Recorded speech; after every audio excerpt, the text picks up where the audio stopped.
Welcome to Upper Thames River Conservation Authority's September 24, 2024 meeting. I'm Dean Trentowski, Vice Chair, filling in for our Chair, Brian Petrie, who sends his regrets. As a reminder, Emily Chandler is serving our meeting host as our meeting host. So if those of you online have a connection problem or issues with the technology, please contact Emily through the chat feature. Today's meeting is being live streamed on the Upper Thames River Conservation Authority's YouTube channel. Please refrain from whispers or side conversations while the meeting is running, as they could get picked up by the microphones. When the squares glow red, the microphones are muted. As mentioned earlier, our Chair, Brian Petrie, sends his regrets. And at this time, I would like to note that other members that are attending online, Peter, Mark, Harj, Hugh, and Tom. Our solicitor, Grant Inglis, will not be at today's meeting. And also, I should note regrets regarding Debbie Heffernan. In early September, Upper Thames staff were notified that Debbie Heffernan had resigned from Middlesex Center Council, and her position on the Upper Thames board would be vacant until council appointed another councillor to fill her position.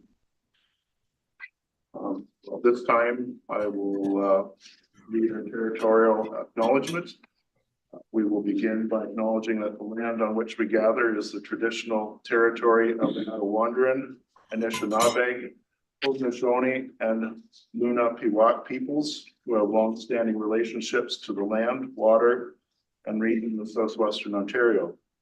The local First Nations communities of this area include the Chippewas of the Thames First Nation, Oneida Nation of the Thames, Munsee Delaware Nation, and Delaware Nation at Meridian Town.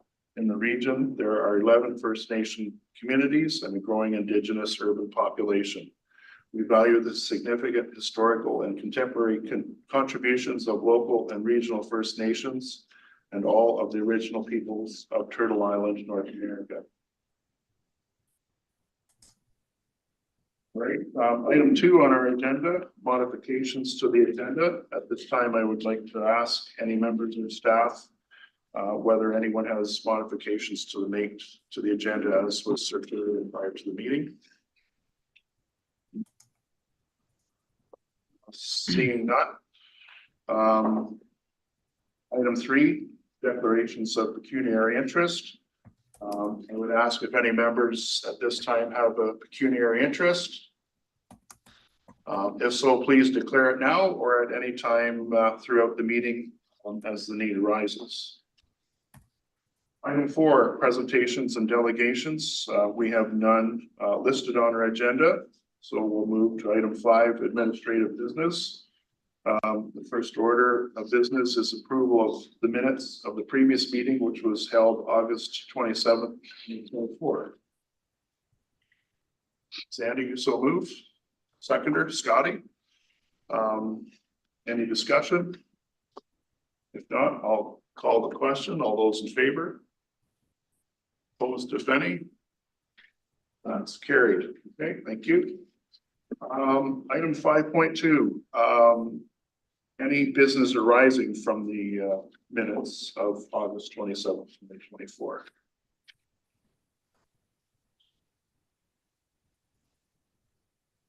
See none. Okay.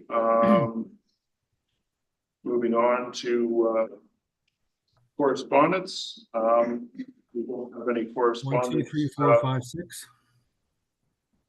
You can hear you. Yes, we can hear you. Correspondence, we received no correspondence for this meeting, so we'll move to section 6, reports for consideration. Item 6.1, draft UTRCA land acquisition and disposition.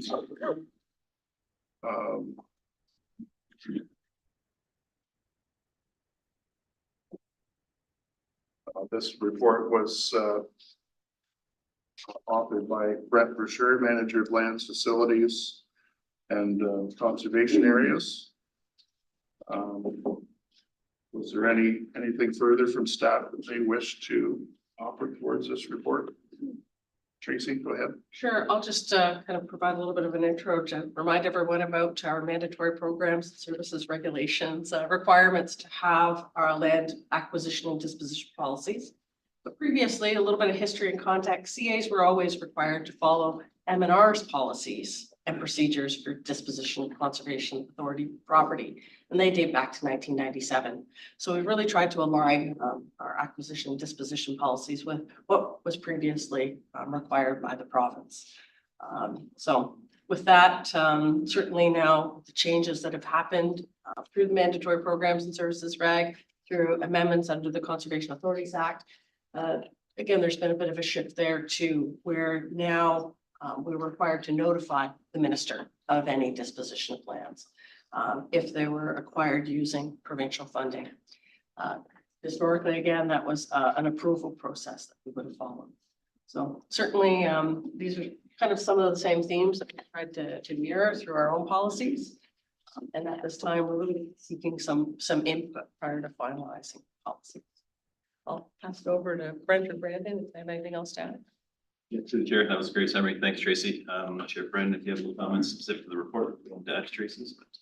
Through the chair, no, just at this time, just as Tracy mentioned, in the absence of broad description in the current legislation with regards to disposition, we did try to align this policy to the 97 legislation. That's sort of, as far as disposition, that seems to be the sort of the anchor of that legislation, and it really doesn't speak to it. It doesn't get spoken to a lot in the current act.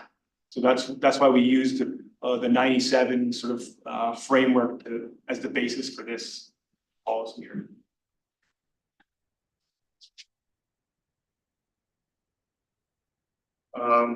Okay, this time I'll turn to the members. Sandy.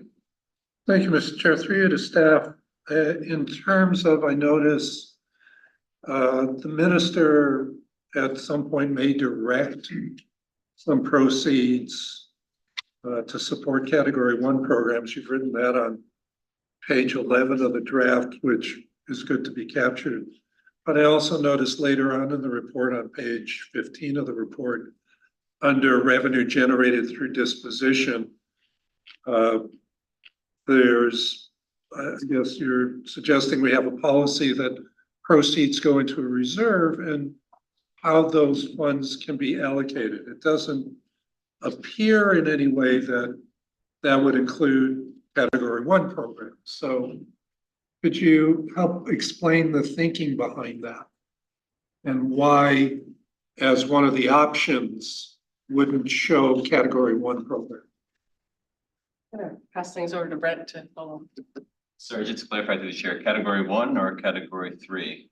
Category 1, because I know, you know, in one part, the regulation permits the minister to direct us to put it in Category 1 programs. But when I look at the section regarding revenue generated, that's not listed as one of the options. So the thinking behind that. Yeah, no, thank you for the clarification through the chair. So 2.4.14 is what you're referring to, revenue generated through the disposition. That's language in Texas taken from the 97 Conservation Authorities Act. So that's language that was specifically taken from that the 97 and put into this disposition. It does not include Category 1 operational dollars. And so these are some of the programs or projects that the minister can direct the funds to, the land reserve funds can be allocated to, and it doesn't describe anything with Category 1.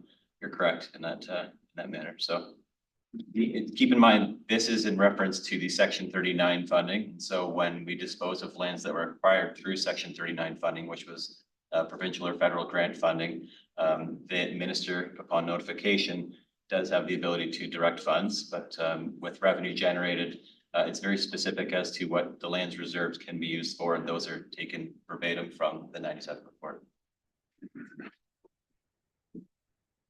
Yeah, I get that.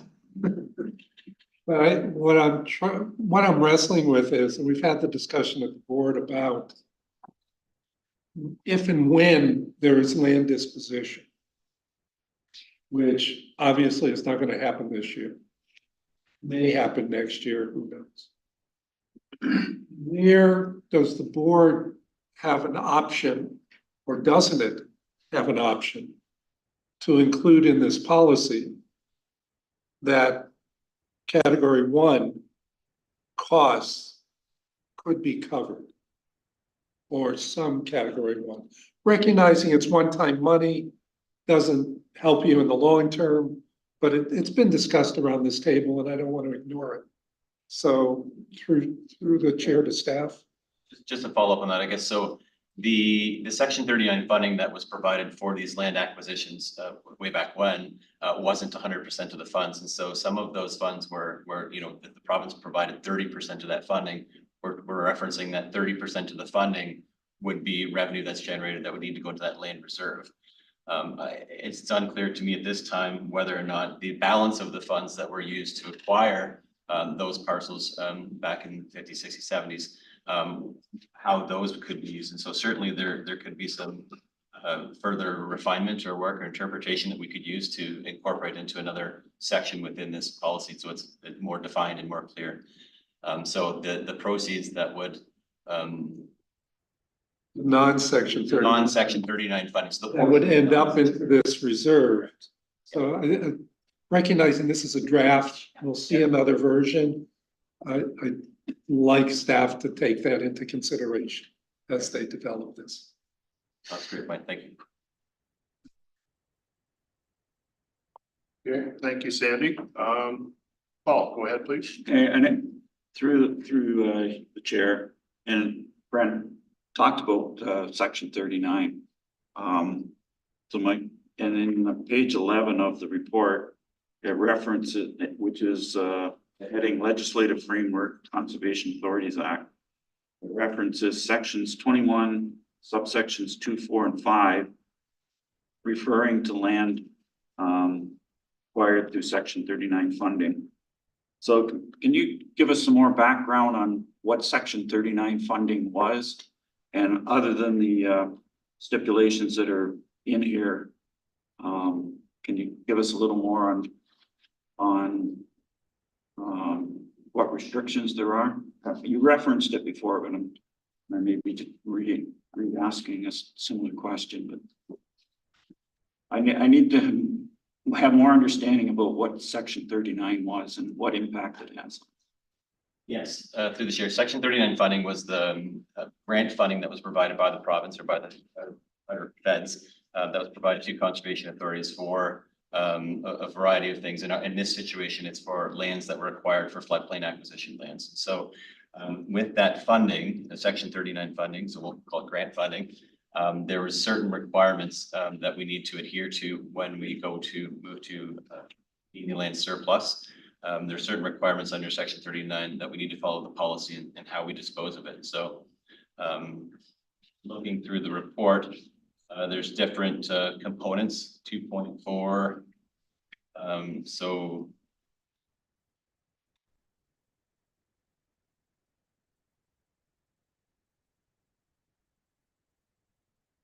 No, and I would just add that section 39 funding continues to this day, except there has not been grant dollars available for land acquisitions. Section 39 is still the funding that our flood operations and maintenance and flood control warning, even some of our planning activities fall under that grant program. But this is the same grant program that's been capped at $181,213 since 2019. So yeah. So that funding it dropped is section 39 funding. Yes. So it doesn't go very far. And certainly the eligibility or what is funded has changed over time. And so lands, there's no longer grants available for land acquisitions. So it's different than WECI funding where you apply, like say we had a piece of land we wanted to purchase. We wouldn't apply for grant under 39. We got that 180 something and Yeah, that's That's, correct. that's good to know. Yeah, there's no application mechanism unless there's a different funding program now. Again, we've been successful for other federal funding programs to acquire lands for different purposes, but there hasn't been any additional grant dollars under that section 39 fund. Jim, go ahead. Thank you, through the chair. If I could just follow up on Sandy's question, because he brought up an excellent point.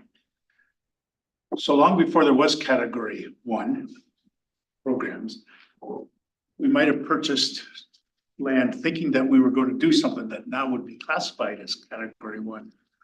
Therefore, I think it's real important that somewhere in the policy that, you know, we do state it's our understanding that if a percent went to here, but a larger percent of how it goes, because I believe if the board was to determine whether or not they wanted to dispose of some land, part of that equation is going to be what's going to happen to the funds that you're getting. So that's a real important part of the puzzle, I believe. No, that's good. Good point. We'll make sure we add a section specific to where that funding would be allocated back to. Go ahead, Paul. My other question was, tax implications, on disposal of land, I guess specifically, would we have to pay capital gains tax on any profits we made on sale of lands? I think Christine can answer that to the best of her ability. I think the answer is it depends. Yes, I hate that answer, but it depends. Generally, however, we wouldn't have to pay capital gains tax on land sales. We wouldn't have to pay capital tax on land sales, dependent on how the land was used before we sold it.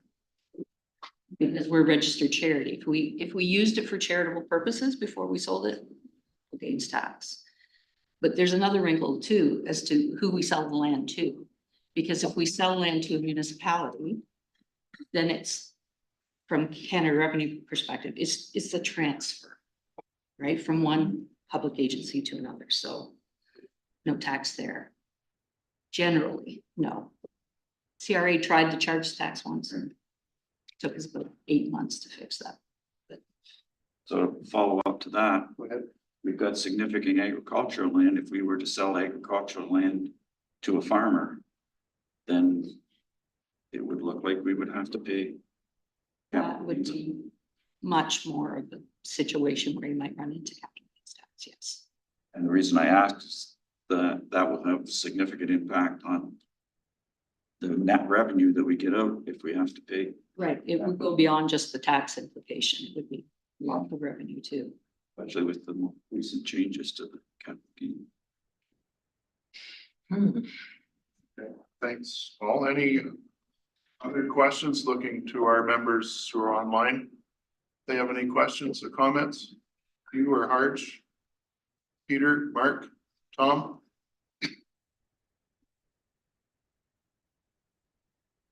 Okay, not seeing any. I guess I had one note here related to the policy.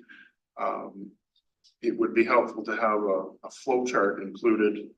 The flow chart referring to the, you know, the overall process from start to finish as the land disposition steps flow from staff through to the public and then to the board for final decision.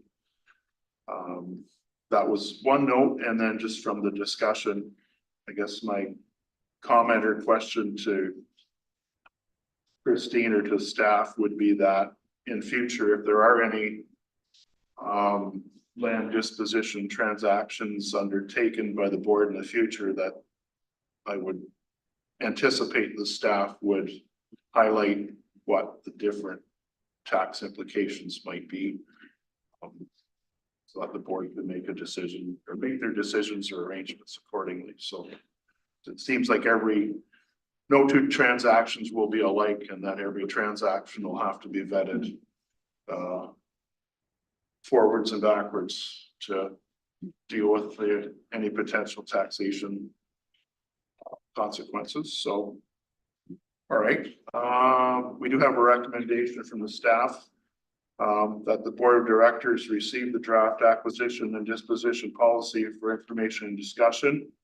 And that staff be directed to finalize the draft acquisition and disposition policy based on feedbacks received from the members today. Sandy, you would so move? Okay, thank you. Seconder, Scotty. Any further discussion? If not, Paul, go ahead. Just a quick comment. I thank staff for the report, and I think this is very important policy that we need to have in place considering our financial situation. One of the options we need to look at is possibly disposition of some of our property. Okay, thanks, Paul. Anything further? If not, I'll call the question. All those in favor? Opposed, if any? It's carried. Thank you. Okay, that takes care of that item. So now we're moving to item 6.2. Provincial Offences Act Officer Designation for Joe Gordon.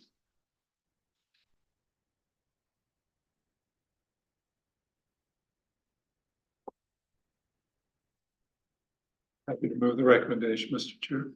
Okay, thanks, Sandy. Is there a seconder for that? Anna? Okay, thank you. Any comments from staff on this? If Joe would Go ahead, like to, I'll take the opportunity to introduce Joe. Yeah, through you, Chair. You'll see in my report that we've added a new position to our Environmental Planning and Regulations Department. So this is a regulations coordinator position. And the intention of that position is to have someone that can lead, guide, and support our regulatory team and staff, as well as taking on some of our larger complex permit application files and violations. So we are thrilled to have Joe Gordon join us in that capacity. Joe has been with the Kettle Creek Conservation Authority for the last 18 years. He was the manager of planning and development there. And he was working in a very similar capacity at Kettle Creek. So he was already a POA officer there, and this designation will appoint him as a Section 28 POA for the Upper Thames River Conservation Authority. So Joe was planning to be here, but he is under the weather, so he is actually online today, but he has his camera on. And I'll maybe have him say a quick hello. Go ahead, Joe. The floor is yours. Welcome. Yes, good morning. Thank you, Mr. Chair, and through you, Mr. Chair. I do apologize for not being in attendance today. I was looking forward to the opportunity to meet with all of the board members, but as Jenna mentioned, I'm a little under the weather and felt with my symptoms it was best to stay remote. So I'm very excited to be joining the Upper Thames team, and I do look forward to working with staff, management, and all of you on the board, and hopefully I'll get a chance to meet you in person shortly. Thank you. Well, thank you, Joe. Welcome aboard. We're excited to have you join us and look forward to meeting up with you in the future. Okay, there's a recommendation here, and I believe we had Sandy move and Anna second. Recommendation that the Board of Directors designate Joe Gordon as a Provincial Offences Act officer pursuant to Section 28 of the Conservation Authorities Act, for the purpose of administering and enforcing Ontario Regulation 4124, prohibited activities, exemptions, and permits. Any further discussion? Anna, go ahead, please. Yeah, thank you, and welcome, Joe, to the team and in your position as well. So just a general idea of how big the team is that is going to be supervising, just a little bit of background as we provide changes, make changes, and bring on staff. Through the chair. So our regulations team has 4 regulations officers. So 2 are assigned to the City of London and 2 are assigned to the rest of the watershed. And then we have 2 regulations assistants. So they handle some of the more routine and minor permits and support the regulations officers. So previously we had kind of the whole team reporting directly to me, whereas our other program areas in planning and in source water in the environmental planning and regulations unit had a coordinator position above those program areas. So we actually have had this position planned for some time, and the position was created a couple of years ago. But it just wasn't an opportune time to move forward with it until this past summer. So we posted it over the summer and filled it now. So we're really excited. Yeah, through the chair, thanks for the update, Jenna. Okay, thanks, Anna. Any further questions or comments? If not, I'll call the vote. All those in favor? Opposed, if any? That's carried. Thank you. Next item, 6.3 service level review update. Once again, Jenna has prepared a report for the board to consider. Jenna, is there any, or I'll start with Tracy and then ask Jenna to see if there's any information you'd like to provide to the Yes. board. Thank you through the chair. Yeah, I would just mention that the board has heard about the service level plans for some time. We've taken a little bit different approach here. But I'll let Jenna provide that overview that she's given in the report and kind of how we're planning to progress this project forward. Sure, through the chair. So I guess the idea of the service level review came forward about a year ago now when we were meeting with the City of London about budget considerations, and the city staff mentioned that there was some funding available to undertake a service level review that would focus on kind of streamlining the approval process for both Section 28 permits and our plan review role. So the city's been undertaking similar reviews of their planning and development processes. And so they had some recommendations about different consultants that they've been working with, and suggested they had up to $200,000 available to fund the UTRCA to do something similar. But they wanted it focused specifically on the service project in the City of London. So obviously if they're paying for it, they wanted it to be scoped and focused on just the City of London. And I think, you know, we're kind of a small team, and we think that we have 17 member municipalities that we're providing those services to. So we think that there's some real value in actually doing a similar type of review that would focus on streamlining and improving our services throughout our watershed for all of our member municipalities. And then just due to delays we've had with finalizing the RFP, we haven't been able to move forward with it. And we think that there's some real value in moving forward now. So we have some surplus funding available, and we've suggested that we could undertake this and self-fund the project ourselves. And so we're looking for your direction to kind of approve that approach. Okay, thank you, Jenna. Any questions or comments from the board members on this report? Sandy, go ahead, please. I think I want to point out, though, that one of the reasons it's taken this long was some additional complexities the City of London added to this. And frankly, this is a good idea for this organization to do to benefit all the member municipalities, and to get tied up in a different process that the city has added to this just means it won't get done. And it's important to get it done, both for London, its specifications, as well as all the work that's done in the watershed. So frankly, rather than let this, you know, it's kind of like a sore that doesn't heal. Let's get it done. So I'm very much in support. You know, I understand from talking to finance that, I mean, the money's available for us to do this. Let's get it done. Thanks, Sandy. Mark, go ahead, please. Yeah, thanks a lot. I'm not sure if my question goes to Jen or who it might go to. I just want to have assurances, I guess maybe clarification on this, that anything to do with the mapping that the UTRCA has produced over time would still be the ownership of the UTRCA, or would some sort of a system be created where someone can go to the background somehow and get access to some mapping in their plans and preparations for some sort of a development project? Thanks, Mark. Tracy, Jenna, wish to comment? Yeah, that's through the chair, that's a little bit more of a comment because with mapping and with studies, typically through the development process, we're often requesting additional information. And consultants are hired to undertake more detailed level study in some cases. But so sometimes that ownership is if it's a specific site and it's a specific study, that ownership does reside with the property owner.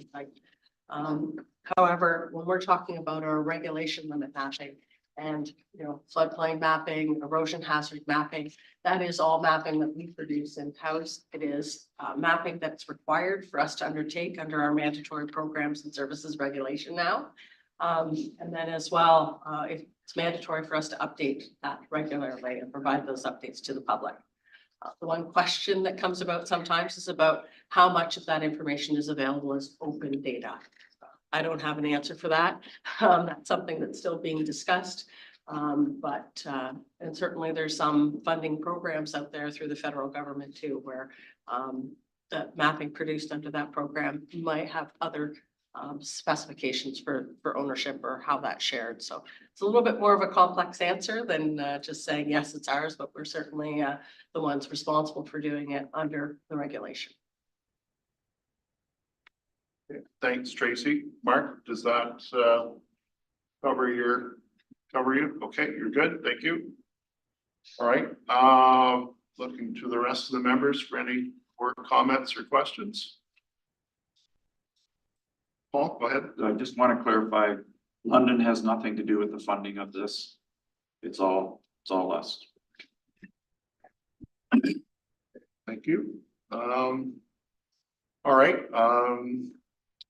We do have a recommendation provided that the board approve an RFP to an upset limit of $100,000 to complete a service level review to streamline processes for planning and permitting services throughout the watershed. We're a mover to that recommendation. Sandy, seconder, George. Thank you. Any further discussion or on this item? Seeing none, call the question. All those in favor of the recommendation? Opposed, if any? That's carried. Thank you. Moving to item 7, reports in camera. We do have one item to discuss in camera. So the time is 10:03 and we will be moving into in camera closed session. I'm looking for a mover and a seconder. The recommendation is that the board of directors adjourn to closed session in camera in accordance with section C13 of the UTRCA administrative bylaw to discuss a pending acquisition or disposition of land. Moved by Scotty, seconded by Jim. And just, oh, are you moving, Mark? I saw your hand up. No, I was just going to second the motion. Okay, all right, I'll catch you later. My eye was too slow. Any further discussion? Those in favor? Opposed? Yeah,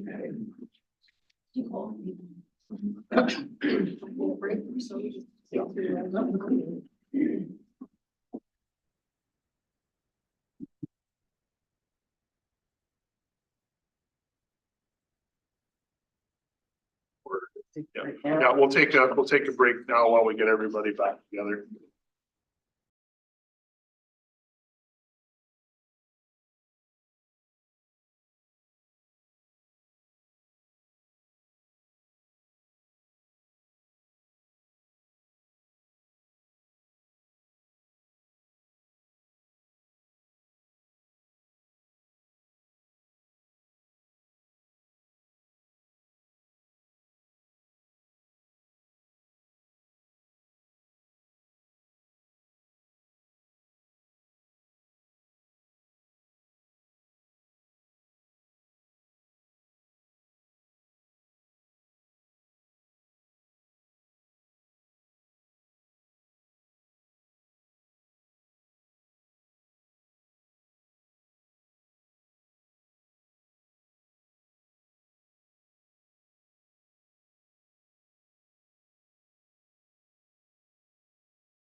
Get back on track here, everybody. So, let's, we have a Horizon report, from our closed session, our agenda item 7.1. Pending acquisition or disposition of land, draft UTRCA land inventory report. The recommendation coming out of that closed session, firstly, that the board of directors receive the draft lands inventory report for information and discussion. And secondly, that staff be directed to finalize the draft lands inventory report based on feedback received from the members. Move that. Anna? Seconder, George? Any discussion? Just waiting for our members to turn on their cameras there for our vote, please. Once. Twice. Okay, I'll call the vote. All those in favor? Opposed, if any? That's carried. Thank you. And thanks again to staff for their diligence and effort on that report. Okay, so we're into section 8 of our agenda, reports for information. The first one is 8.1, administration and enforcement, section 28, status report to the board. And Jenna has a report for a review and consideration. Any comments, Jenna? No, nothing. All right. Okay, so any comments or questions from the board? Sandy? Thank you, Mr. Chair. Through you to staff, thank you for breaking out the 2023, 2024. I think that's helpful. I was looking at the City of London one specifically. If I understand it, the one major permit left over from 2023 actually started with a violation. And we're working with the applicant to actually resolve it and issue a permit ultimately, which is, I always find interesting. We work with people who make violations. And it's an interesting way of doing things, different than the criminal law system, but be that as it may, it moves things forward. And one of them, I guess, is also a minor permit process, but it is a private development and we're waiting for further information. Does the proponent know we're waiting for them to take action as opposed to it being quote unquote our fault? Through the chair to staff. Yeah, through the chair, Sandy. Yeah, I mean, that's where we've left it, is with the applicant, to say that the following information is still outstanding. And so in order to move the permit forward, you have to submit this before we can consider it a complete application. So that one is still sitting. Okay. Thank you, Mr. Chair. Okay. Any further questions or comments? Sandy, you have another? Yeah, one other question is the activity down this year, particularly in permitting? Maybe not so much section 28 work, but is there less activity this year? Or are we as busy as we were last year? Yeah, through the chair to you, Sandy. I would say that we're for permitting, we're comparable, if not a bit higher. So we've seen our revenue projections higher than at this time of year. We were certainly a very busy summer in permitting, and we lost one of our regulations officers. So that's been a challenge. And planning started off a bit slower, but saw definitely an uptick over the summer months. Our planners have definitely been busier too. I would say we're, probably comparable in planning and higher activity. Well, thank you, Mr. Chair. More on the revenue side, even though we're restricted to how much we can collect, it has an influence on our budget, particularly category 1. Yeah, that's it. Thank you, Mr. Chair. Okay, thanks, Sandy. Any other questions or comments from the board members? Seeing none, okay, so the recommendation is that the board of directors receive the report for information. Skylar, you move, seconder, Jim, any further discussion? If not, all those in favor? Opposed? Nope, that's carried, okay, thank you. Okay. Second, report, item 8.2, project status updates, and we look to Tracy to provide some overview and commentary on those, please. Oh, thank you, Chair. Just a comment that yes, as we're getting closer to the end of the year, you might see some shuffling of items over the next couple of months, just based on board agendas and how full things are. But still lots to do before the end of the year. And we're starting to add a few things for 2025 as well. So that there's some updates already that we're going to be making that will be continuing on. So certainly it's been for members and myself to keep track of all the different things that are going on and make sure that we're reporting back so that you're aware of next steps. Okay, thanks, Tracy. Any questions or comments from the board on this report? Sandy, go ahead, Hi, please. Mr. Chair, just through you to Tracy, just double checking. So we'll get an update in October on hydro plant and cybersecurity. Yes, that's the plan. We've had some delays with the hydro plant report, just with the busy flooding in the summer and activities. I know Chris has been trying to line up discussions with the consultant, but that's the plan right now. Chris, you want to add something else? Sure, if I may take a moment, Mr. Chair. Go ahead. Yeah, so we did meet with the consultant just yesterday, actually. Got a summary from them and of the situation as reported on. And we're moving towards taking a look at what it would take to implement the recommendations. In a nutshell, the recommendations are to install some equipment in the WCC to protect the sensitive electronic equipment from voltage fluctuations. Which in their opinion, I don't want to put words in their mouth, but are to be expected given where we are in the line as far as the hydro supply. And then when you throw the generator into the mix, it makes things considerably more of a problem.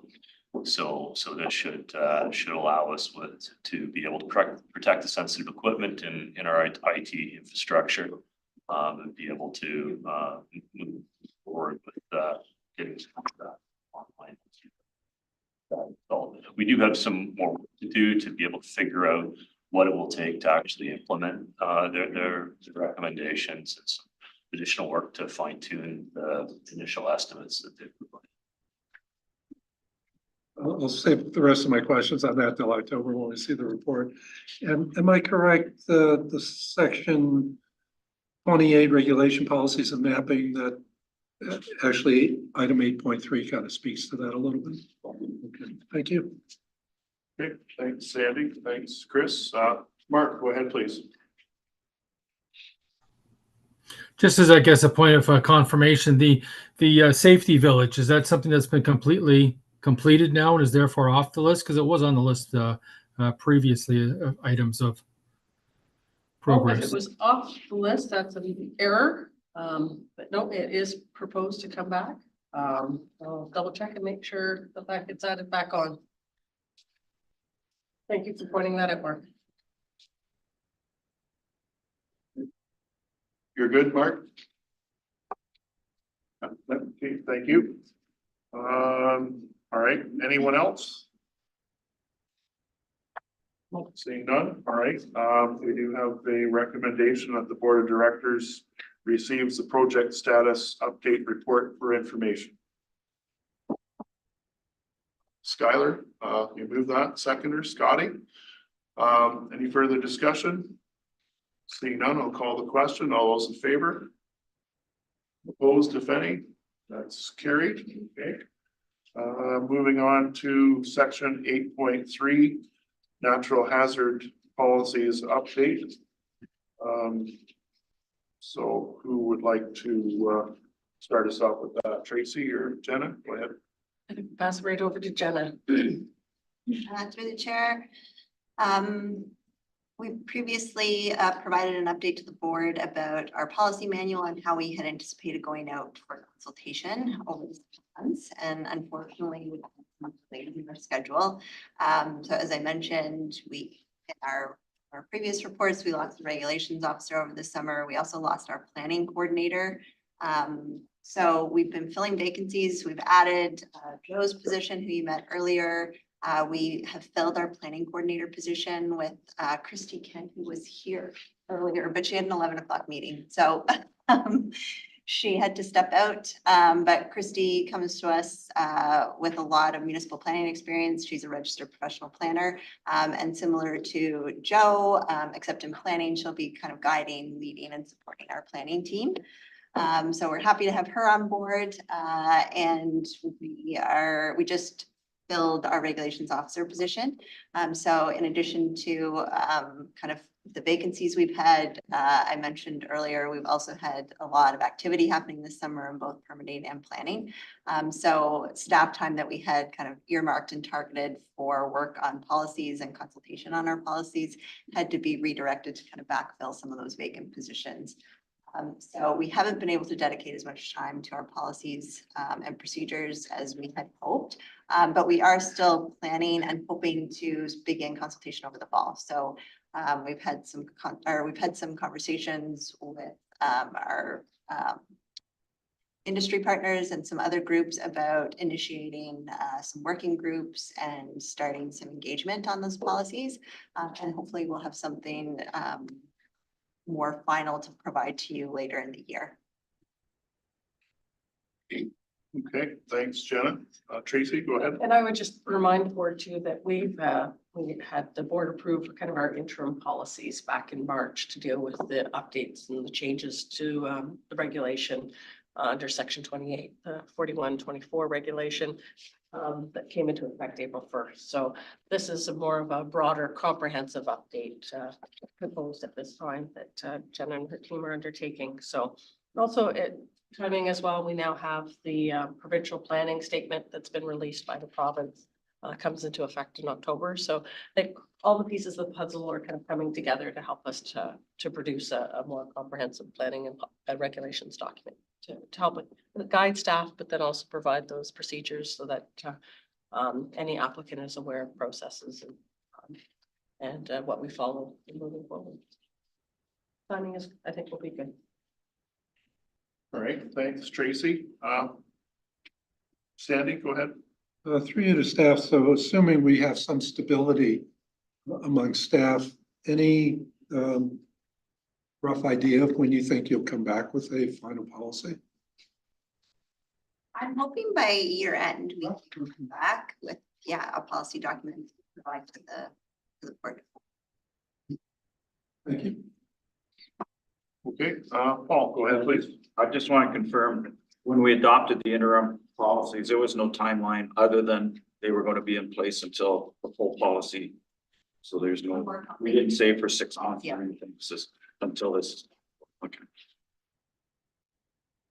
Good. Anyone else? Mark? Yeah, from the chair through to, I guess, our general manager, the provincial planning statement, which is what they want to call it now. Is there any kind of a report we could get at our next monthly meeting or even into November that sort of states maybe any significant changes, how it affects the Conservation Authority versus how any significant changes appear for municipalities or townships or counties? Yes, through the chair, I could certainly work with Jenna so we can provide something that how it affects conservation authorities. I would imagine that each of your municipalities are hearing from your own planning offices on how it's affecting municipal processes. So I'll leave that to their expertise, but that certainly is something that we can bring back. Like I mentioned it at the last, my closing remarks at our last meeting, that, there is some positives under the natural hazards section. It's largely remained unchanged. But one of the things that we found beneficial is that now there's that recognition right in the hazards chapter of the new statement that identifies that municipalities and conservation authorities shall be collaborating and working together for ensuring people and property are safe. So I think that's a good nod to recognize the work that conservation authorities do and are legislated to do in relation to natural hazards. Certainly, we can put that on the to-do list to bring a report back to the board. Okay, thanks, Tracy. Anything else? Seeing none, then we have a recommendation that the Board of Directors receive the Natural Hazard Policies Update Report for information. Mover, Anna, seconder, Dottie, those in favor? Opposed, if any? Carried, thank you. Moving along to item 8.4. Regulated area maps, notification and consultation. Teresa and Tracy, I look to you for any further information on that, please. Sure, through the chair, and I'll also mention Jenna as well, because this is a notification and consultation, and it's both Jenna's unit and Teresa's unit, even as well as Chris Tasker's unit, to be able to bring all of this information from the technical information together to the discussions with our municipalities present. But then the communication that goes along with it. So the entire back end of having materials on our website to engage the public on this project as well. It's a large, very diverse project, including all those 3 units. So kudos to moving this forward. Just last week, there was a meeting with the City of London to start this consultation process. So certainly with that, I suggested both Jenna or Teresa could provide a little bit of an overview on how the City of London meeting went, and pass it over to you two to decide who wants to start. Yep, sure, I'll start. So through the chair, I'll just add that there is a 4th unit involved too. Our GIS staff that are part of Brad Gleason's unit have also been heavily involved in this process. So yeah, 4 units, lots of staff involved, and our communications team has been great at kind of leading our consultation efforts and coming up with a great work plan for how we're rolling out all these updates to our regulated area maps. I would say our focus on our updates has been to our flooding hazards. So all of the floodplain modeling and mapping that we've been completing, as well as we've aligned our erosion hazard mapping with floodplain modeling and mapping as well. So there's been a pretty comprehensive review of our erosion hazard, and that's been led by our GIS staff. So those are the kind of the 2 components of our regulated area mapping that's going through this large update. And so our consultation plan will carry on for quite some time moving forward, but our first phase of consultation is starting with the Thames River through the City of London. So we're hoping to kick off our public consultation very soon, I think in the next couple of weeks. But we did start with some municipal consultation through the City of London. So we invited City of London staff to come to our office last Tuesday. I think we had over 40 people participating either virtually or in person here in the office. And it was great. We had, our engineering staff, this unit, our GIS staff presenting, as well as myself, to just really explain what was involved in the updates and kind of the technical background, what these updates are based on. So I think we had some great feedback, and we provided some more information to the city following that meeting, and then we're looking forward to moving forward with our public consultation. I think really our plans are outlined in the report. It's important to us to identify who the targets are. So our, what high level is very much those property owners that are going to be affected. So there's going to be a direct mail to those property owners, which involves shape files, addresses. We have to work with the city. So there's all kinds of things that are going on behind the scenes. But if you have any questions or recommendations, suggestions for us about kind of, you can see the outline of our plan here. we are very open to that. Erin Dolmage from our unit has been really leading it with lots of support from the whole communications unit. And these can be very touchy subjects and situations, so we really appreciate going through everything with all of the technical staff. I'd love to do a little commercial for the presentations that were provided to the City of London. I would love the board members to see those presentations, but we realized that was 2 hours of presentation, so we're gonna try to see what we can do about That's the closed out version. it's all such good information, so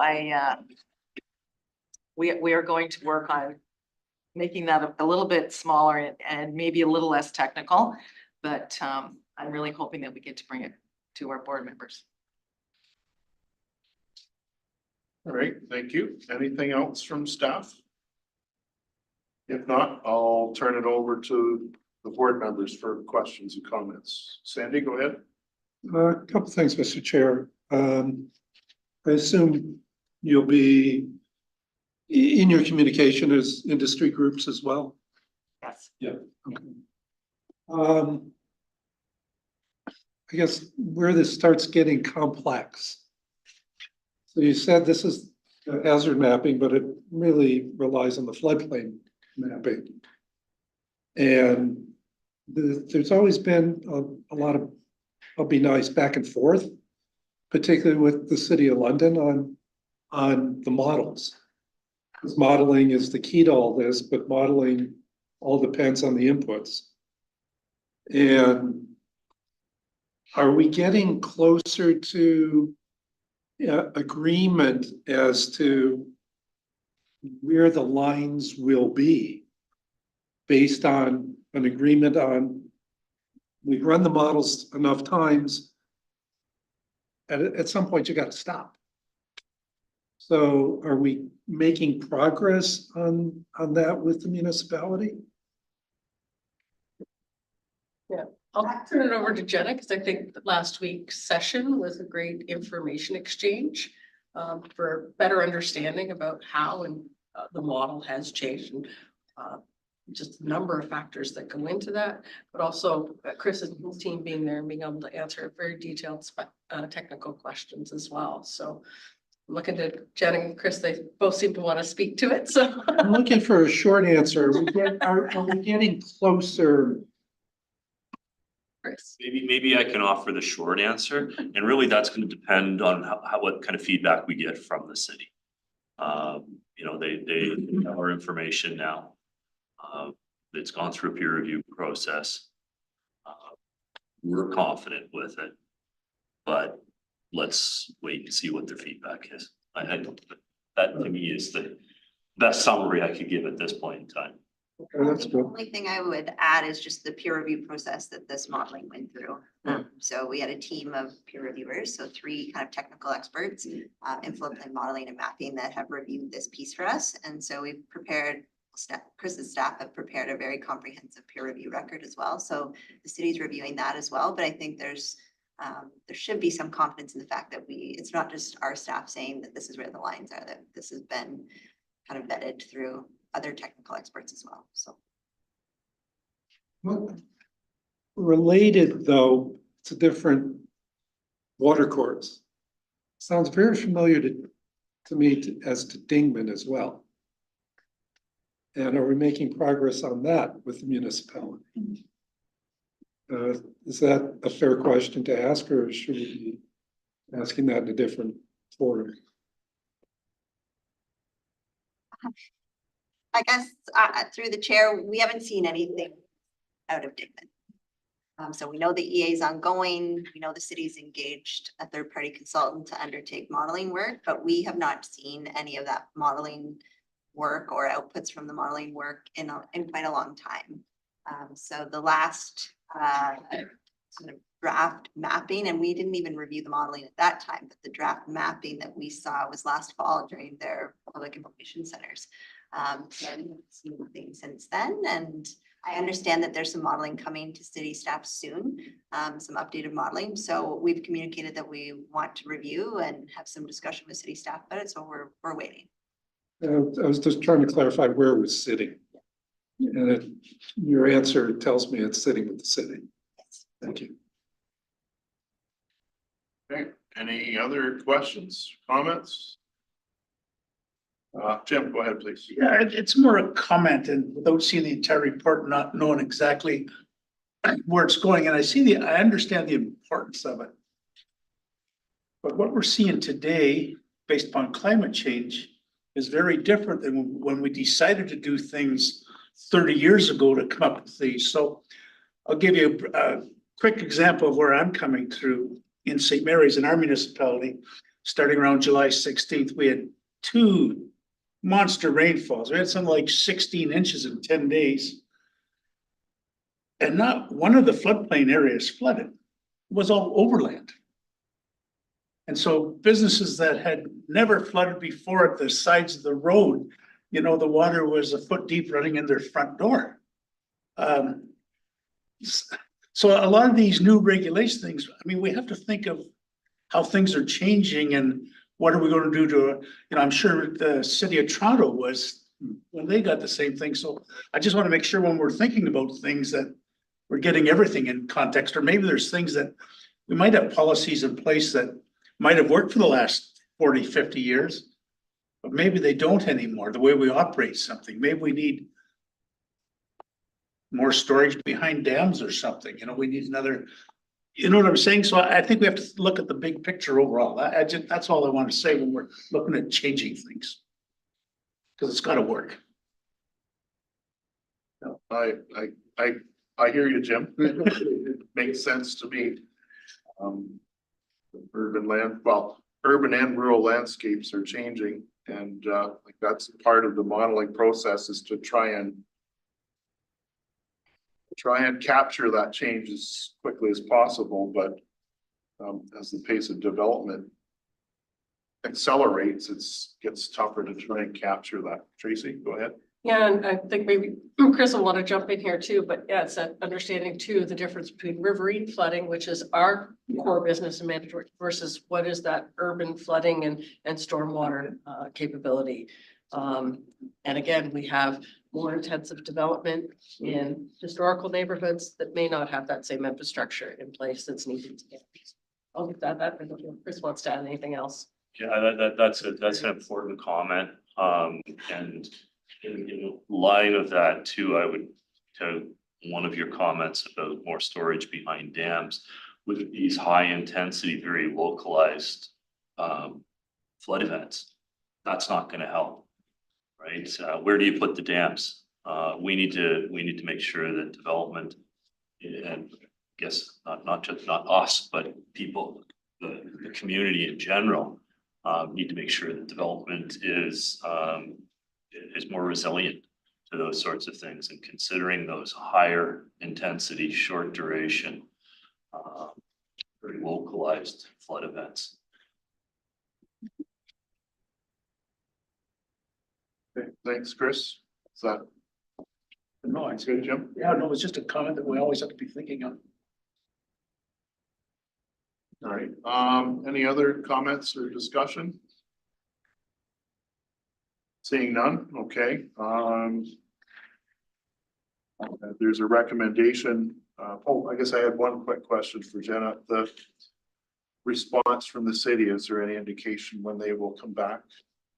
Or just, did they give a specific date when they would come back with their response to their review, or? So we asked city staff to provide questions to us, any questions that they had for us on what was presented within 30 days.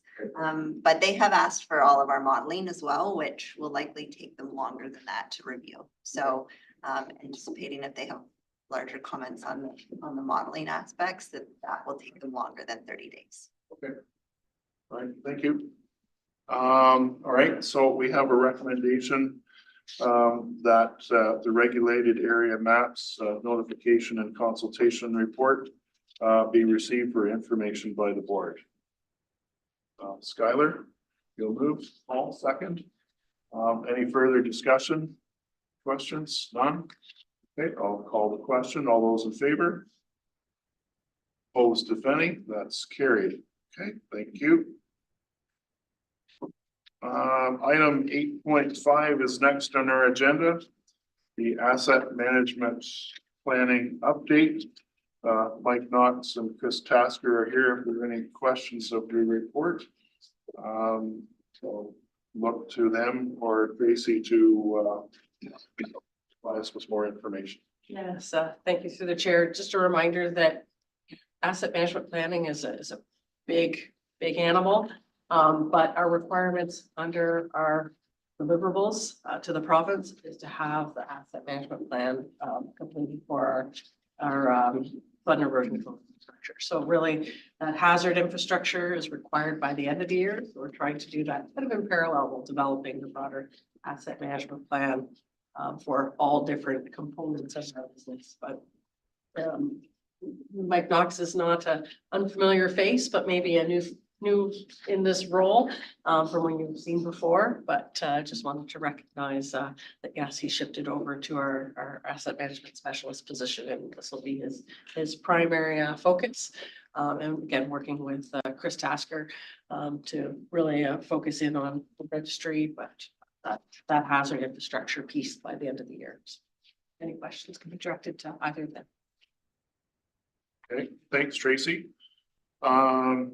Anything from the board on this item? Skylar, go ahead, please. Yes, some of the discussion we've been having at London City Council is about municipal natural assets. And you know, just that when I was reading through the report, that wasn't listed as one of the asset classes that we would be considering evaluating. The city of London does do our urban forestry, so our canopy is considered a municipal natural asset, and it does have a valuation, and it is included in our asset mapping and tracking. And so I'm just wondering if there are plans to include a review of Upper Thames natural assets, given that the city, at least, it's hard for them to move forward on some other valuations like wetlands or woodlots without having, I guess, some common valuations across the watershed and wanting to maintain similar ones, because obviously some, wetland in Toronto will be valued differently perhaps than one in our area. So I'm just wondering if that's something that will be incorporated eventually. I can Go ahead, Tracy. that through the chair. Yes, that's the intent. Similar to what municipalities are facing, it's trying to have that broader understanding and some consistent approaches. Just recently, I think it just came out in the Conservation Ontario newsletter, a few different newer reports that are looking at that valuation criteria, providing some continuity, I think is what everyone's looking for. So yeah, that's the intent. It's not going to be the first priority right now, but we're going to continue to investigate that and learn more about those processes that we can be using to evaluate our natural assets. So we've got a lot of those. It'd be good to demonstrate this through the value. Follow up, Skylar, go A ahead. good follow-up. So given that it's not mentioned anywhere in the report, and just given, this report lasts for 5 years, and there might be a changeover in municipal council, I'm wondering and hoping to capture that concept, given if perhaps the next board is not as concerned about that concept, I'd like to have it perhaps somewhere in this report or as a future. I think that one went out to 2028, so maybe it's something like 2028 plus, reviewing possibilities for natural assets. So I'm not sure if that requires a motion at the board level or staff are able to add that. I just don't want to lose that if there's turnover. Tracy, comment? I think that's something we can certainly add, but yeah, certainly if you want to have a motion, so it's on the record as well, happy to receive that. Skylar, are you? I'll make a motion. That's what we do here, right? So I didn't think of any language, but essentially what I'm hoping for is there eventually to be a natural asset review for the Upper Thames assets, or an inclusion of a natural asset policy within the natural asset plan. Let me just see where I could put it.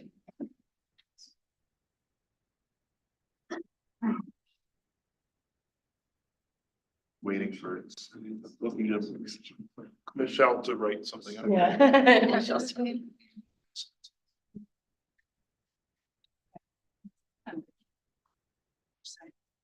I forgot it. The asset management plan. include a section on natural. This is information.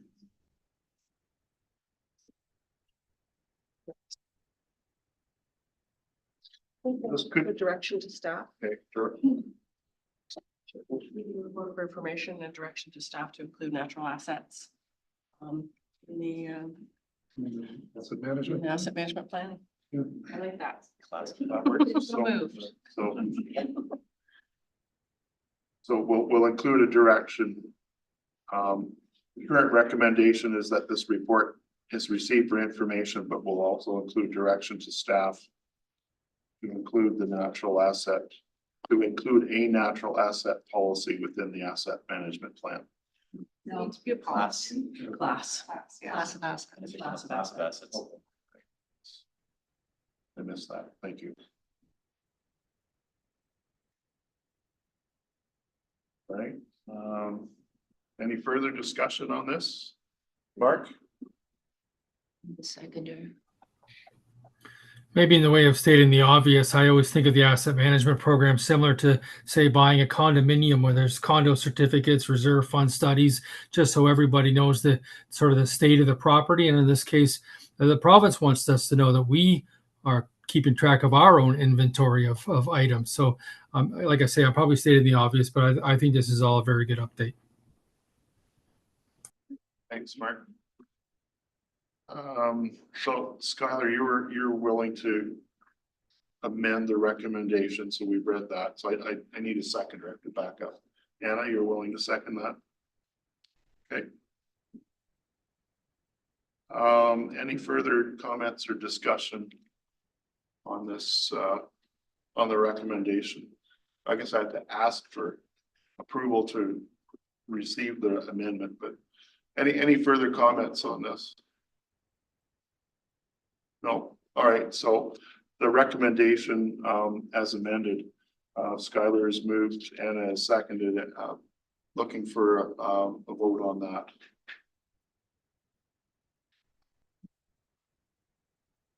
So could you read that out again, please? Yeah. So we're Direction to staff to include a natural asset as a class of assets in the asset management plan. There's a lot of assets noted there, but.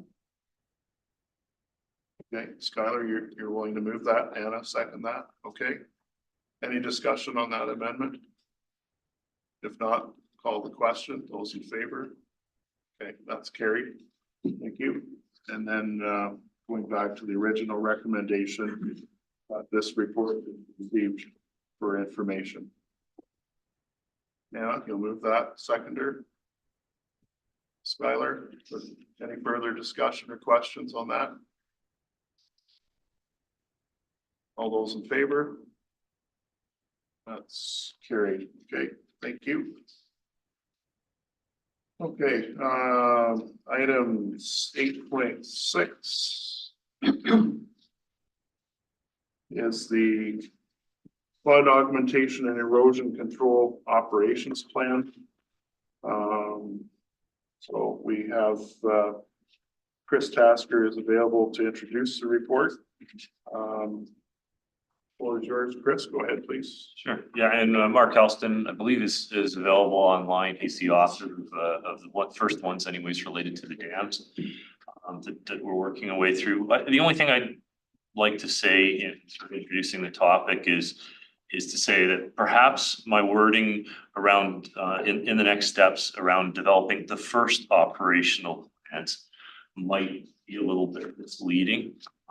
Well, these are the first operational plans that have been pulled together for this purpose and in this format.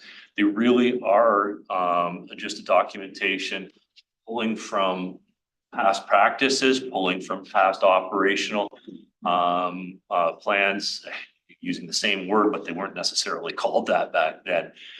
Putting it into a format that can be made publicly available. In light of that, then the communications plan is really just that, to make the municipalities aware that, hey, they're here. We're definitely willing to talk to them about them, but this is not really an opportunity to change how they're operated. That would be a much more significant, much more onerous process. So I just but thought it was important to kind of highlight that. I think it's well covered in the report, but, other than that, leave it open for questions if there are. Okay, thanks, Chris. Casey, do you have anything to add there? No, okay. All right, open it up to the board members for any questions or comments on this report. I'll move the recommendation, Mr. Chair. Okay, thanks, Andy. Seconder. George, last call for questions or comments. Okay, I'll call the question. Recommendation that the board receive the flood augmentation and erosion control operations plan for information. Those in favor? Opposed, if any? It's carried. Thank you. Okay. So moving to item 8.7, the ice management plan. Once again, we have a report from staff on that. Chris Tasker has prepared that report, so floor is ours, Chris, on this. Sure, and the only thing I'd say in introducing it is that really the content that we've provided here in this report is it in a nutshell. Yes, it'll be a little bit longer, there'll be a little bit more text, but not a lot longer, not a lot more detail. Ice has not caused us that much of an issue when it comes to flooding historically. But I do think that it's helpful to have something to be able to point to, be able to keep it in front of the municipalities and specifically the municipal flood coordinators. And should there be issues that are identified, focus on the use of our flood contingency plan for the communications protocols and the municipal response basically to flooding, whether it be caused by ice or whether it be caused by summer rainfall or snow melt. Thanks, Chris. Any questions or comments on Chris's report? Move the recommendation, Mr. Chair. Okay, thanks, Sandy. Seconder. Paul. I'll call the question then. Recommendation that the board receive the ice management plan report as information. All those in favor? Opposed, if any? That's carried. Okay. Item 8.8, Thames River Current September edition. That's was presented to the board for their reading pleasure. Any questions on that? Comments? Informative as always. Thanks to staff for their contributions to the September edition of the Thames River Current. So looking for someone to make a motion to receive the report for information. Scott, seconder. Jim, all those in favor? That's carried. Thank you. Section 9, reports, committee updates, 9.1, finance and audit committee meeting. The committee will be meeting at 1 o'clock this afternoon. Andy, do you have any comments as the chair of that committee? Or? No, just any board member who has the time and wants to attend, happy to have you there. We're, as directed, we're talking about the budget, we're talking about the reserves policy, and we have a discussion of the fossil fuel free portfolio discussion that was requested from last meeting of this board. Okay, thanks, Sandy. Any questions from the other board members? Okay, seeing none. Let's see a motion here, so we'll move on to 9.2, hearing committee. Let's see here, item. So with the hearing committee, the August 27th, 2024 meeting of the hearing committee yielded a decision. And that information is provided there. I wasn't able to attend that hearing committee meeting, so I don't know if either Tracy or any of the other committee members wish to comment on that at all.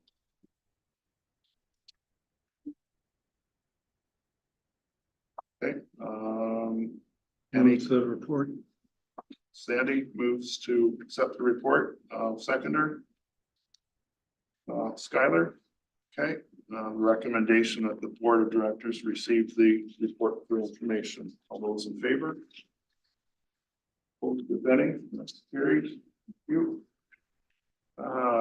Brings us to item 10, notices of motion for October 22nd, 2024.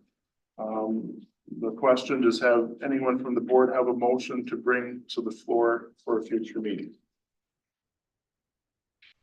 Once, second call, third and final call. I see no motions being presented, so we'll move on to item 11, the chair's comments.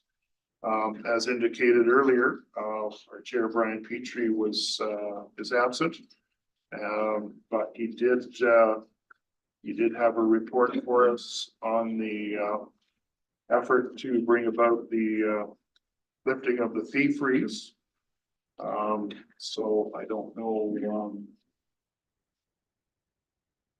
if anyone has any comments on that from the board. Seem to have misplaced my note for that, but oh, there it is there. Okay. When in doubt, look up at the screen. So yeah, so Brian has highlighted for us, and I thank Brian for his efforts, not only to reach out to Minister Smith on this issue, but he's done quite a bit of work himself to engage all of our member municipalities on this item. To date, 15 of 18 municipalities on the original letter have provided their formal support of the request. The three outstanding municipalities, two of which, Perth East and Perth South, have requested additional information regarding the fee rate comparisons between Upper Thames River Conservation Authority and other local conservation authorities prior to considering.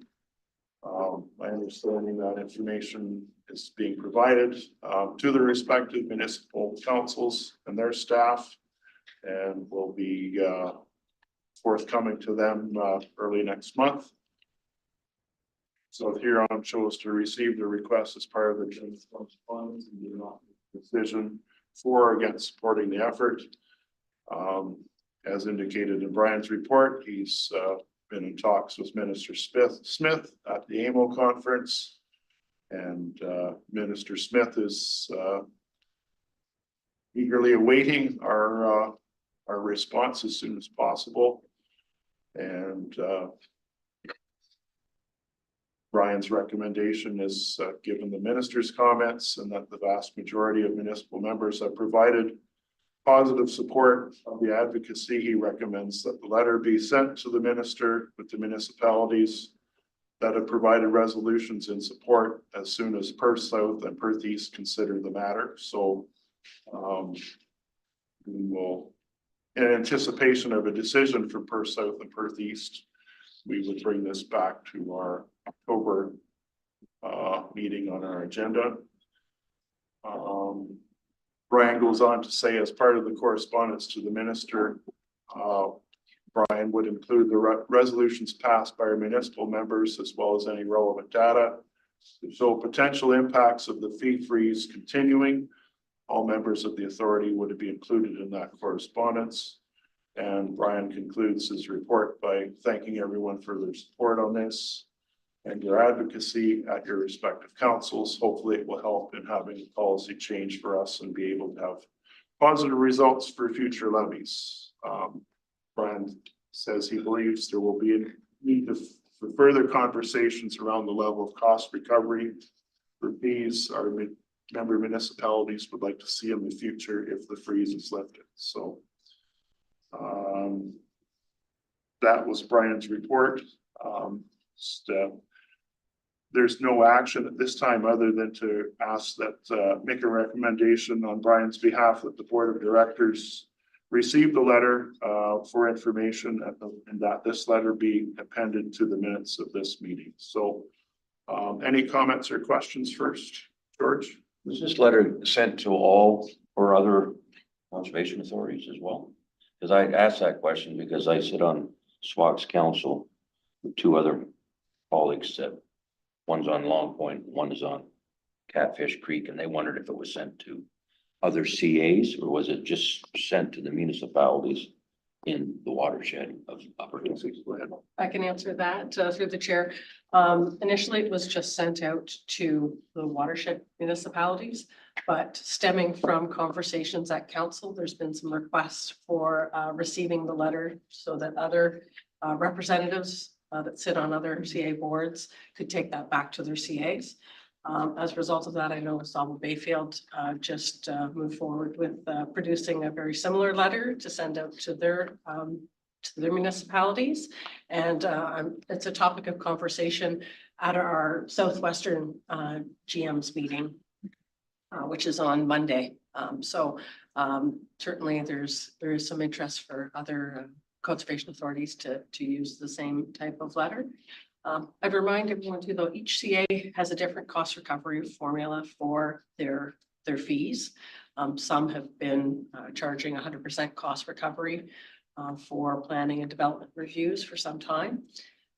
They are still not keeping up because there hasn't been cost of living increases applied to those fees since the effect has been a freeze fee has been in effect.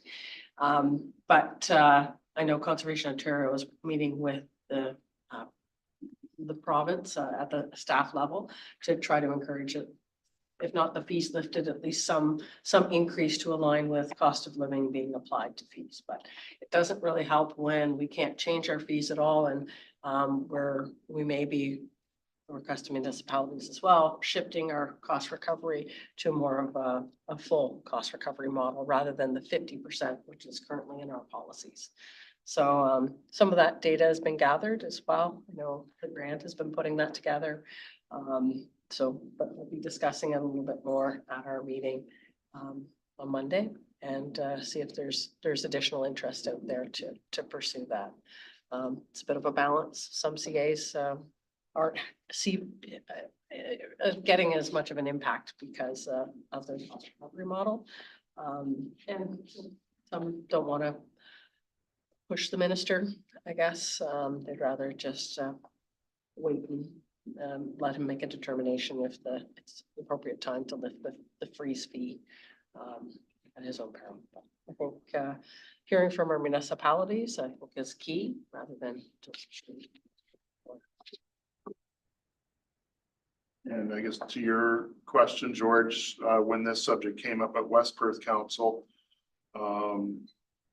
my colleagues that sit on the Oswald Bayfield and Maitland River, they immediately requested a copy of Brian's, of the form letter that we had circulated to our member municipalities. As Tracy mentioned, Oswald Bayfield has followed through doing likewise what we've been doing here with our members. So there's another. Yeah, I think the primary benefit of this letter was strengthen numbers and lobbying the minister, that when you get conservation authorities and municipalities working together to say this may politically make sense for you, but for us it's a problem. I think the collateral benefit to it was that this prompted some conversation around the council horseshoes about fees and the impact on levy. And I know in Oxford County, we don't spend on the lower levels, we don't spend a lot of time talking about Upper Thames budgets because it's all paid through the county levy, so we have no impact on it anyway. But I know we had some discussion at Zora about the impact and fees, and we were very happy to support the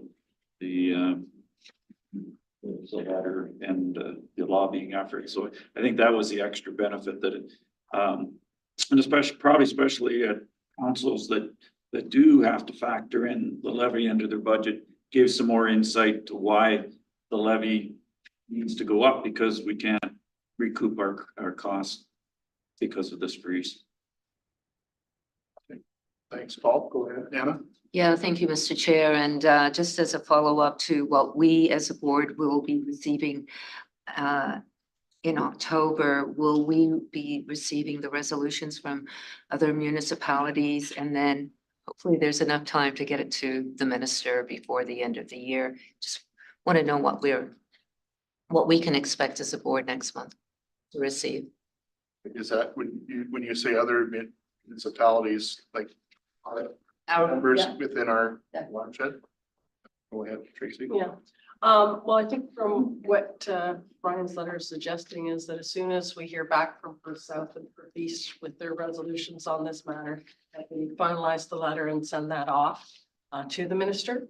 And it includes the letter that shows all the different mayors with their support, but then also appended to that, all the resolutions received. So I think that's the intent, and then this board may receive that package that's been sent to them.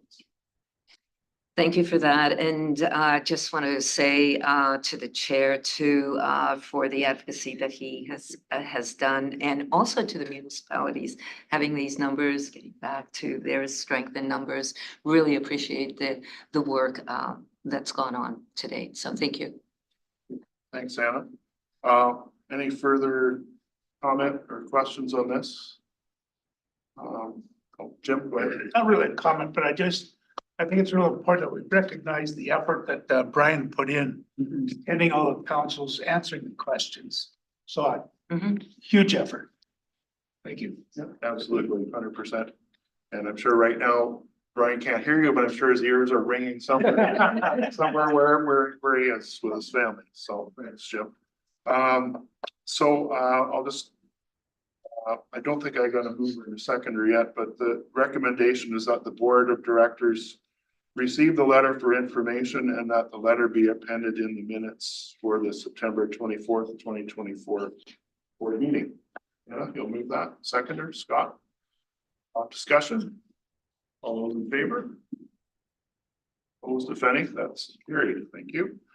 And just to finish up on this section, just wanted to good to be back. I was away, but I'm back. I'm feeling better. Thank you everyone for the card and your well wishes, and looking forward to being re-energized, and we've got some more mountains to move between now and the end of the year. So looking forward to working together with everybody on that. And thank you for your patience and cooperation during today's meeting and like Chair and Brian's absence. It's appreciated. Thank you. So with that, item 12, members' comments. Open the floor to the members for any questions or comments. Mark, go ahead, please. Yeah, I just want to mention that 2 days ago, so on Sunday morning, the 22nd, TD Tree Days were held in Woodstock and at the top of Burgess Park, so the end of Tamarack Boulevard, where there's already a nice little children's playground there. But I know Brad Hertner was leading the crew from the UTRCA people to plant, I think it was about 150 trees, and they were larger caliber trees than normal. I don't know if there's anybody in the room here that might have more information than that, but it's terrific to see Brad Hertner out on the weekends, and UTRCA continues doing its great work as we try to plant more trees and have more canopy, as they say. Thanks. Thanks, Mark. Thanks again to staff for lending their support and assistance to that project. Any other member comments? Paul, go ahead. This Saturday, September the 28th, Zora is hosting Zora Doors Open, and everybody's invited to tour any of our community centers, any of our fire halls, and more specifically our new Public Works building, which we call the Zora Maintenance Facility. It's just south of Contour. And our most recent addition is our new municipal center, which is on former Maple Leaf property, Cold Springs property in Tempsford. And is our new municipal offices and our 88 space daycare center. And we're very proud of it. And we would like to invite everybody. We've got some time on Saturday to drop in and have a tour of those facilities. Good. Thanks, Paul. Anything else? If not, then I'll turn the floor over to Tracy, our general manager, for her comments, please. Thank you. Through the chair, just a few updates. Conservation Ontario had their council meeting yesterday, so it's a couple times a year where we're attend in person. And at that time, we were able to hear a few other presentations. So I know it was just mentioned about Toronto and the flooding that happened through the summer at their events. We were able to hear from UTRCA staff to discuss that and some of the challenges they have with infrastructure and during those events. Certainly heard from a few other partner agencies as well for learning a little bit more about their programs and other partnership opportunities. As well on the council agenda, they approved a few additional guidance documents for implementation, excuse me, of Ontario Regulation 41.4, so our section 28, more about updating our streamlining timelines and permits now that those timelines are embodied in our legislation. And also some guidance for administrative reviews. So our staff had seen the draft documents in the past, but those are now approved by council, and there'll be documents that we're working towards to update our policies and procedures for our documents as well. In addition, the Conservation Ontario levy was approved. Overall, they were proposing a 3.1 increase, but similar to what we do with our levy apportionments, it's apportioned differently depending on the budget years, the past 3 budget years of conservation authorities. So you see some fluctuations over time, but overall it's around a $1,000 increase. But certainly the levy that we provide to Conservation Ontario helps us by really bringing together all the CAs in a consistent manner, helping with guidance documents, especially when we've had so much change and so many additional requirements for us. Having that continuity and being able to ask questions of Conservation Ontario staff is a huge benefit. With that, I also wanted to highlight a few things, a few other updates that are good news stories. But first over to Teresa to talk about our Doors Open event that just happened this past weekend here at Fanshawe's. We participated, the authority participated with the City of London's Doors Open. It was also the kickoff of the City of London's Green in the City series of events. And so we took the whole event was kind of called the Open and Action Climate Change Festival. So the authority was able to do tours of this building inside and outside in terms of the LEED facility and the green infrastructure. We did tours of the dam. So that was a big hit. We also had a lot of activity in our day use area and at the former Children's Safety Village. We're so close to agreeing on a name, a new name. And with the City of London, we're great partners, London Environmental Network, London Public Library. So we had Birds of Prey events. We had lots of partners and lots of activity. We had about 2,200 cars. It was quite the day because we also had the Pioneer Village was open for Doors Open. There were weddings at the village. We hosted a wedding. There was a regatta happening here. So it was fabulous. And we had some wonderful staff help to put that event on. So it was great to highlight all our programs, and also the park itself was beautiful. Yeah, so great event, and great to see so many people come out to participate in those types of events too. And then the other update is from Brad and regarding the Environment Climate Change Canada funding. So pass it over to Brad for some good news. For a half-hour presentation. Just to try to hit some key points. Most of us know that the contract that we've been trying to get a hold of for a year and a half, probably, we finally signed.